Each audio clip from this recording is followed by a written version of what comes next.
You will hear a man talking to the customer services manager of a bank. First, you have some time to look at questions 1 to 5.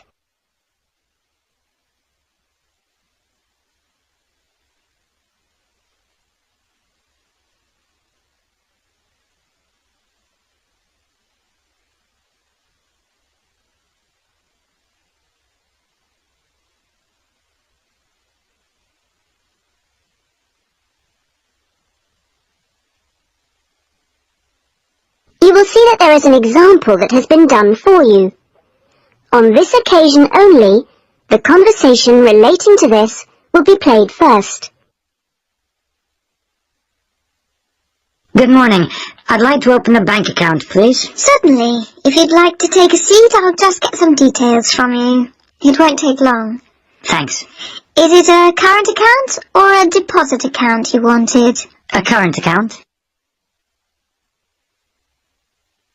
The man wishes to apply for a current account, so current has been written in the space. Now we shall begin. You should answer the questions as you listen, because you will not hear the recording a second time. Listen carefully and answer questions 1 to 5. Good morning. I'd like to open a bank account, please. Certainly. If you'd like to take a seat, I'll just get some details from you. It won't take long. Thanks. Is it a current account or a deposit account you wanted? A current account? Right. I've got the application form here then. We have different types. I see you've got our leaflet there. I've decided on the one called Select. Right, that's fine. So, first of all, can I have your full name, please? Yes, it's Peter Hennes. That's P-I-E-T-E-R. Is it H-E-N-N-E-S? Only one N, actually. It's a less common spelling of the name. Oh, right. Okay. And what's your date of birth, please? The 27th of the 1st, 1973. Right. And will this be a joint account? No, just myself. Okay, fine. And where are you living, Mr. Hennes? 15 Riverside. Is that all one word? Yes. Exeter? Yes. How long have you been at your present address? Is it more than 2 years? Just 2 weeks, actually. I only arrived in the country a month ago. I'm from Holland. Oh, that's fine. But we normally ask for a previous address in that case. Oh, yes. Well, it's Rielsdorf 2. That's R-I-E-L-S-D-O-R-F 2, Utrecht. Holland. Okay, thank you. Do you have a daytime telephone number? Yes, I think the number at my office is 606-295. Just a minute, I'd better check. Oh, no, sorry, 616. I'm not used to it yet. Would you like my home number, too? Yes, please. It's 796431. Are they both local numbers? Yes. Before you hear the rest of the conversation, you have some time to look at questions 6 to 10.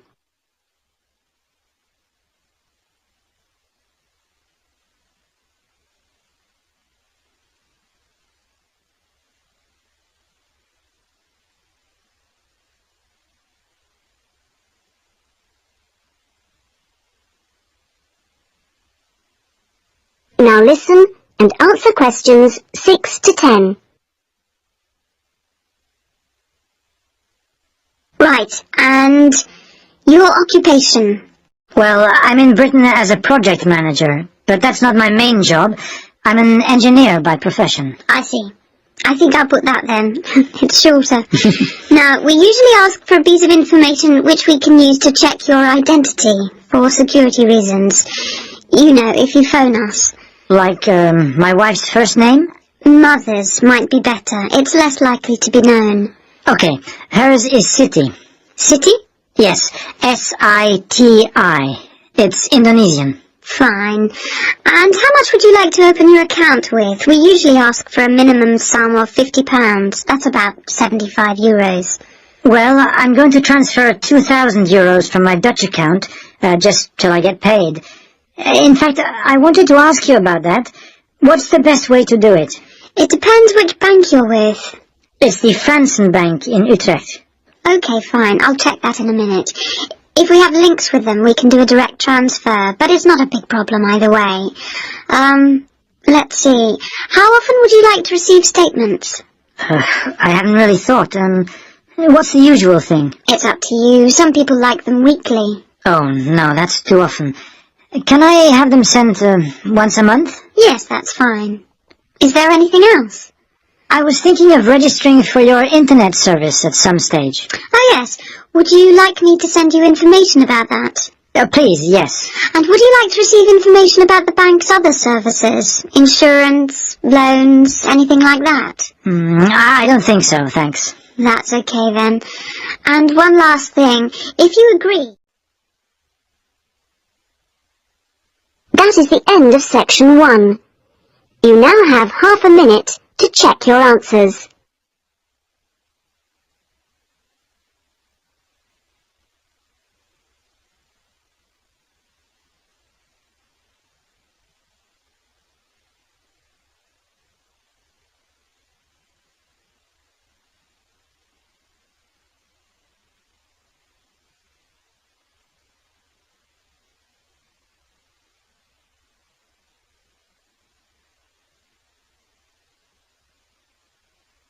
Now turn to section 2.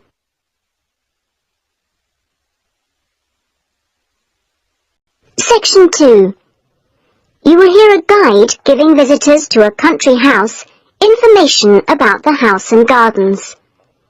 First, you have some time to look at questions 11 to 13.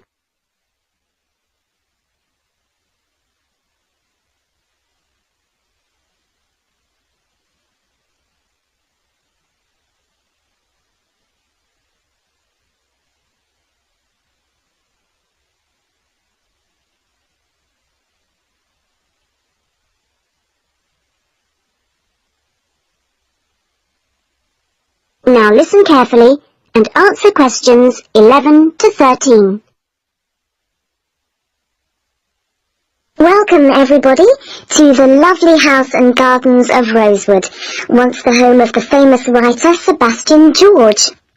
He bought the house in 1902, although he had first seen it 2 years earlier. At that time, the owners let it out to a tenant, because George was too slow making up his mind to buy it.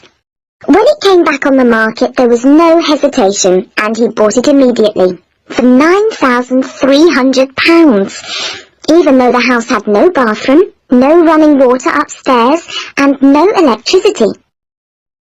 When he came here, he'd been married for 10 years. During that time, he'd become one of the most famous writers in the English-speaking world. His professional success was enormous, but his personal life wasn't as successful. He was no longer on speaking terms with his brother, and had been devastated by the death at the age of 7 of his elder daughter, Josephine. Moving to Rosewood allowed the family to start a new life. George regarded Rosewood as a pure example of a traditional country house of this part of England, and did some of his most successful writing here. The house and its grounds became the family haven, and their escape to privacy and quiet. The walls and the mullioned windows were built of the local sandstone. The tiles on the roofs and the bricks of the chimney stack were baked from local clay, and the wooden structures inside came from oak trees which grow around here. Before you hear the rest of the talk, you have some time to look at questions 14 to 20.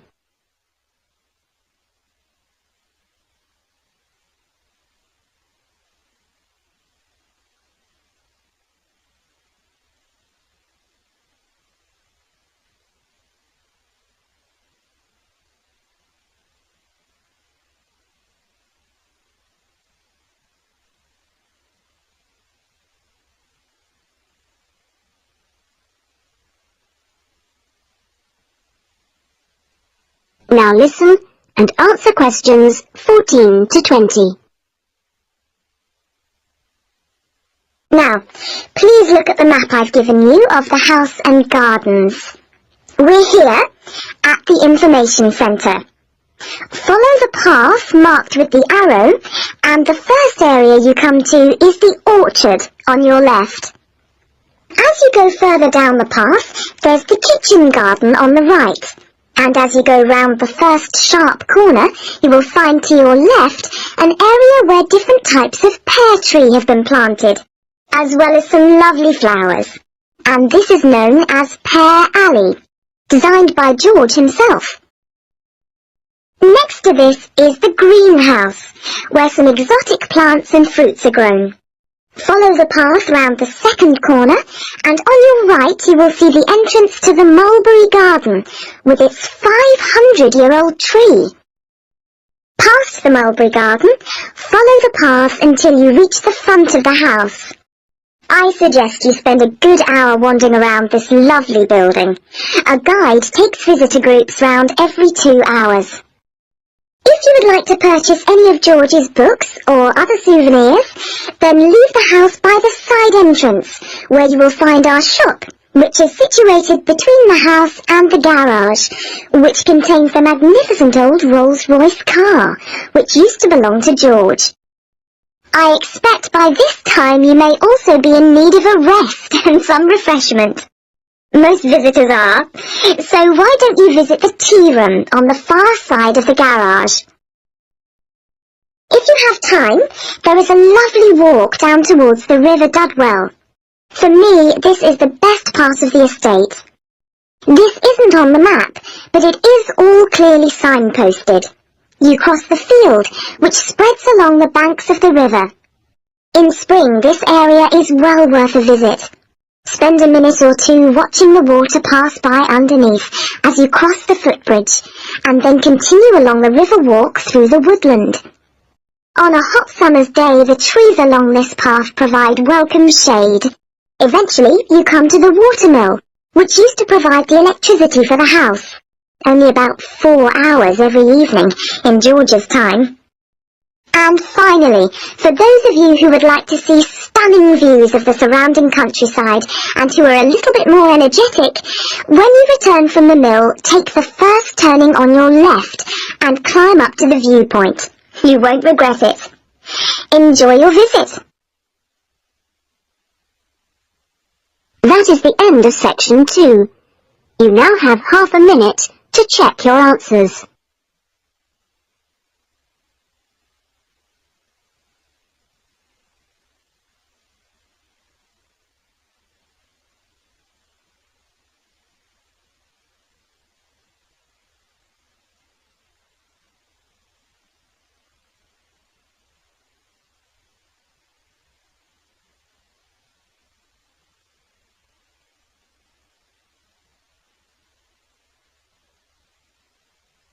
Now turn to section 3.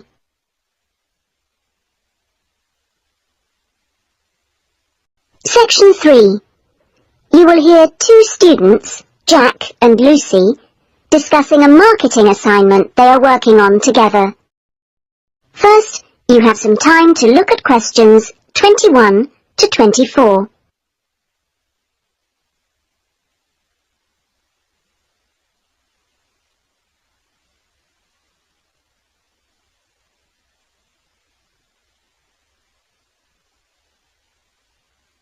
Now listen carefully and answer questions 21 to 24. Lucy, we really need to get working on this marketing assignment. We've only got 5 weeks left to the end of term to design it, carry it out, and then write up the results. Sure, well, let's get started right now. Let's go over the instructions. What exactly do we have to do? Well, it says here we have to look at one area of the entertainment industry. There's a list of the different types. What are they? Music, cinema, theatre, sport, and eating out. Is that all? Looks like it.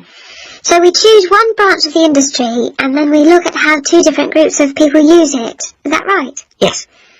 And do we have to use any particular method to get our data? Can we mail out a questionnaire or do face-to-face interviews or maybe even observations? Well, actually, it looks like we don't have a choice. We have to do telephone interviews. Okay, so at least we don't have to waste time deciding between the different methods. Yeah, that's right. Oh, and the other requirement is the number of interviewees. Not too many, I hope. 10? 20? Well, we have to do 2 groups, remember, and it looks like we have to interview 15 for each group. That's 30 altogether then. It's going to take ages. Yes, but remember we're working on this together, so we'll only have to do 15 each. Okay, so those are all the requirements? Yes, looks like it. So, first, which area are we going to choose? My preference would be cinema, since that's where I spend most of my money. I don't think that's such a good idea. I don't think there are huge differences in the market there. I mean, you get young and old, male and female, rich and poor, all going to the same movies. Yeah, maybe you're right. Let's make it music then. Right. So, what 2 groups will we compare and contrast? Male and female? No. Most of my female friends like the same music as me.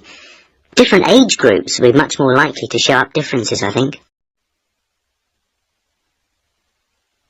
Before you hear the rest of the discussion, you have some time to look at questions 25 to 30.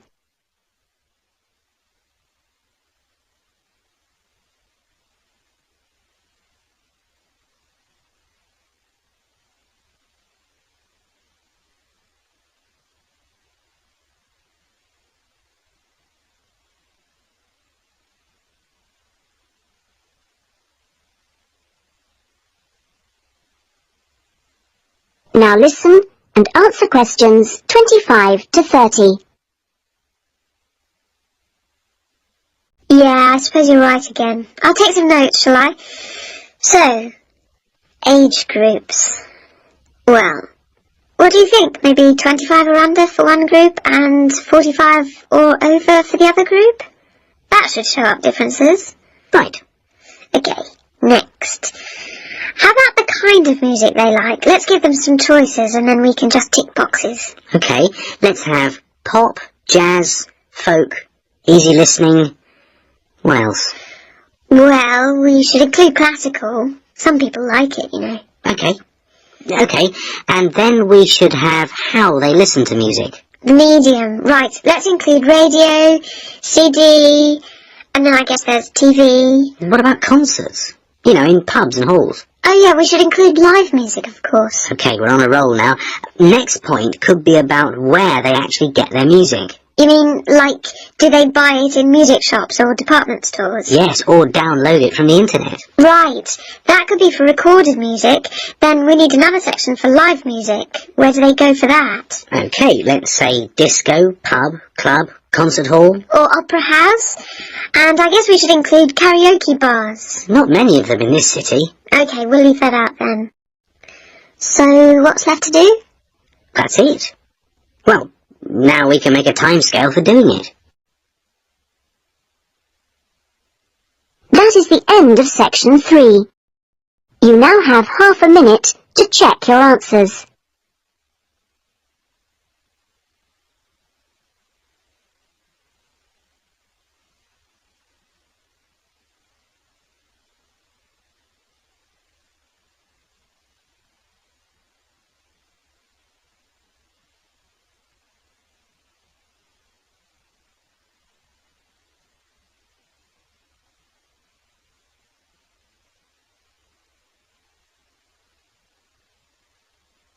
Now turn to section 4.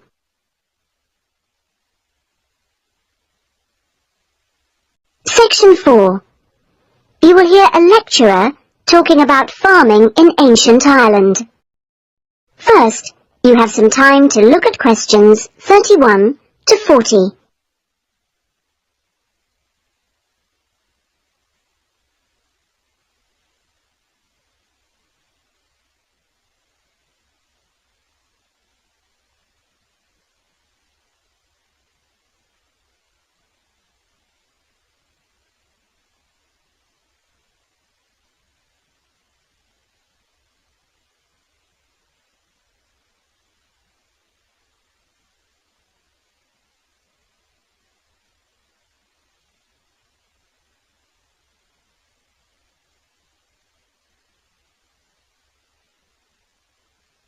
Now listen carefully and answer questions 31 to 40. Good morning, everyone. Last week we were looking at the hunter-gatherers in Ireland, across the Irish Sea from England. Today we're going to move on to the period between 4 and 6,000 years ago, known as the Neolithic period, which is when a total farming economy was introduced in Ireland. Now, there are several hypotheses about the origins of the first Neolithic settlers in Ireland, but most of these contain problems. For instance, there are considerable archaeological difficulties about the theory that they came from England. The evidence doesn't really add up. But there are even greater practical problems about the theory that they came directly from continental Europe. For one thing, it's not clear just how sufficient numbers of men and women could have been transported to Ireland to establish a viable population. As you know, the hunter-gatherer economy which existed beforehand was based on small, scattered groups. The farming economy would almost certainly have required much larger communities to do all the work needed to plant and tend sufficient crops to sustain them through the year. The early farmers kept various animals, including cattle and sheep. There's also evidence of pigs, but it is possible that these could have been descended from the native wild species. Now, we know from modern farming that if the level of breeding stock falls below about 300 females, the future of the species locally is at risk. So we must assume that from the beginnings of Neolithic farming, the number of breeding sheep would have considerably exceeded 300, and the national cattle herd must have been of a similar size. The question is how these were brought to the area and where they came from. It's usually suggested that the Neolithic settlers used skin-covered boats to transport livestock, but this method would have severely restricted the range of the colonizing fleets. The sheer volume of animal transport necessary means it's unlikely that this livestock could have been brought from anywhere further than England. What about crops? Well, two main cereal crops were introduced to Ireland during this time, wheat and barley, both in several varieties. The main evidence for their presence consists of impressions on pottery, where a cereal grain accidentally became embedded in the surface of a pot before it was fired. The grain itself was destroyed by the firing, but it left an impression on the pot which could be studied and identified by botanists.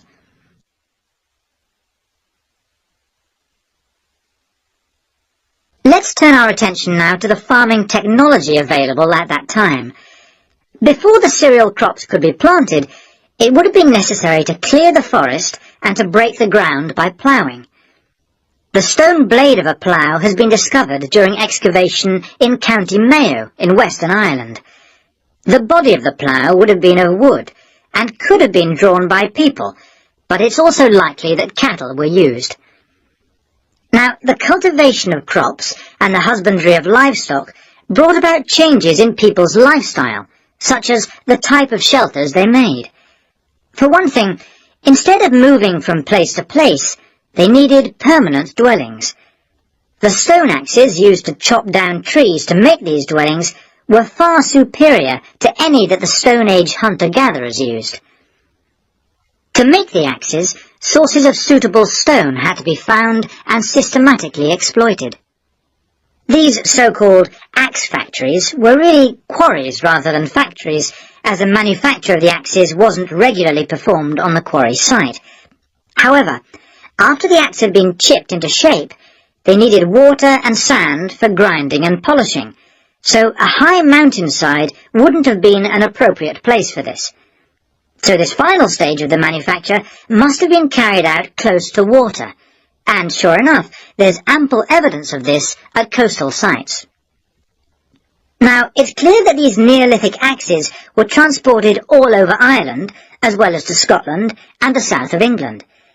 It's not really surprising that axes from axe factories in England have also been found in Ireland. At the very least, this indicates that there was a link between the two islands during that period.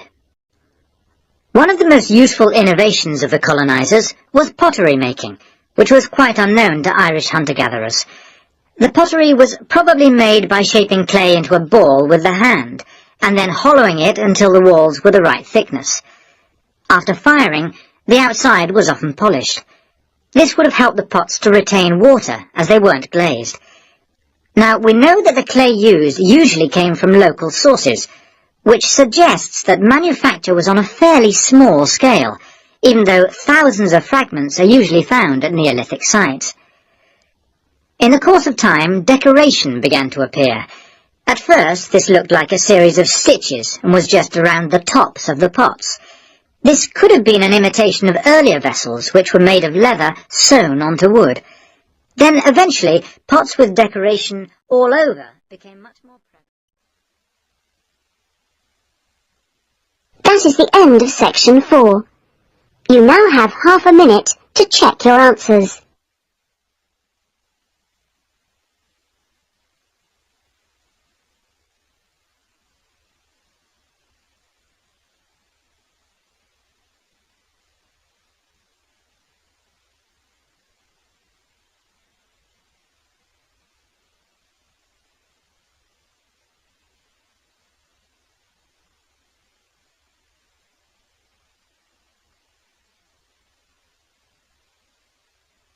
That is the end of the listening test. In the IELTS test, you would now have 10 minutes to transfer your answers to the listening answer sheet.